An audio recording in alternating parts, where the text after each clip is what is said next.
tanan 200. 200. Pag nagbigay ako ng 500, asya na to. Salamat na lang anak. Suklihan mo ako ng 300.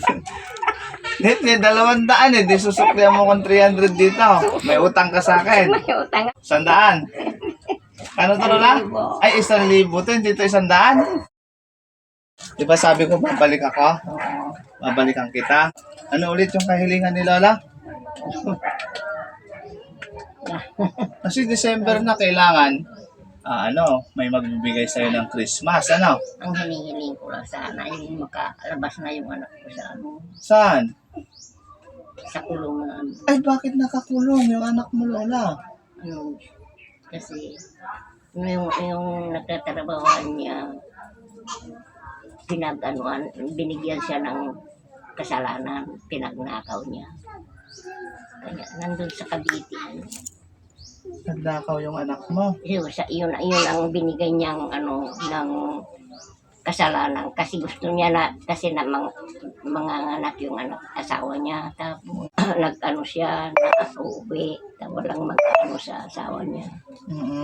Binigyan siya ng ayaw niyang umuwi yung anak ko, yung amo niya, binigyan siya ng kasalanan. Hindi naman nagnanakaw yung anak ko. Ewan ko kung bakit siya binigyan ng kasalanan. Amo niya ang nagpakulong. Oo, amo niya. Nagdi-deliver ng trabaho niya. Soft drink. Tapos, pinalabas na nagnakaw siya. Tapos yan. Bakit siya nakulong, Lola, kung hindi totoo? Yun ang inanyo niya sa kasi malakas doon yung amo niya sa Cavite. Malakas. So, nakakulong siya sa Cavite. Ngayon. Kaso, Lola, pag yung mga ganyang na-inquest, Lola, ang makakatulong po sa inyo, abogado. Hindi ako abogado. Wala akong magagawa dyan. Tsaka, na-inquest na yung anak niyo. Yun lang ang hinihiling ko na. Kahit naghihirap na lang ako, wag lang sana. Makalabas na lang sana. Ilang buwan na po siyang nakakulong? Magdadalawang taon na. Magdadalawang taon. Sa Enero, magdadalawang taon na. Eh, paano yung Lola? Hindi ako abogado kasi. Ay, sana hinihiling ko kay na makakalabas sana yung anak ko. Ano pang balita nyo la? Makakalabas ba? O paano? Hindi pa naman tumatawag kasi tumatawag lang kung ewan ko kung hearing nila ata ngayon nung 5. Pero makakalabas daw. Yung sabi nila. May asawa na po ba yung anak nyo? Oo, mayroon. 6 ang anak niya. Kawawa naman, Yun pa ang iniisip ko sa Asan yung mga anak? Nandito? Nasa kami din. Sa Kasi Cavite. nandun din nagtatrabaho yung asawa niya. Pero siya nakakulong ng Cavite. Kawawa naman lang. Kaso na wala akong maitutulong kasi hindi naman po ako abogado, Ang ko lang mabigyan lang kita kahit papaano ng utang ka ng karne. Babayaran natin. Magkano yung karne, Lola? Masulok na tanan 200. 200. Pag nagbigay ako ng 500, asya na to. Salamat na lang anak. Suklihan mo ako ng 300. Hindi, 200 eh. Di susuklihan mo kong 300 dito. May utang ka sa akin. May utang ako sa iyo. Yung 300, pagbalik ko, bayaran mo ako. Ano? Pwede? Tayo mo ko kasi may utang ka sa akin 300.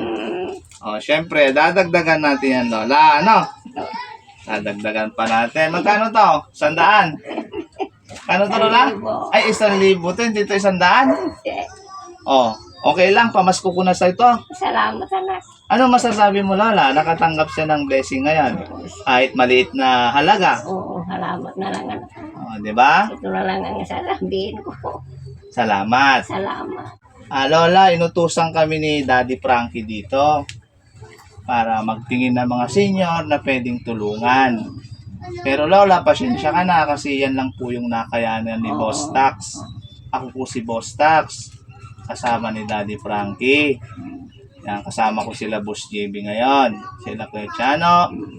Yan, nandyan sila sa ibang barangay na tumutulong kasama sila Daddy Frankie, sila Ma'am Rochelle, Kuya Jesse, Kuya Rizky, Kuya Sam sa kanya PJ27.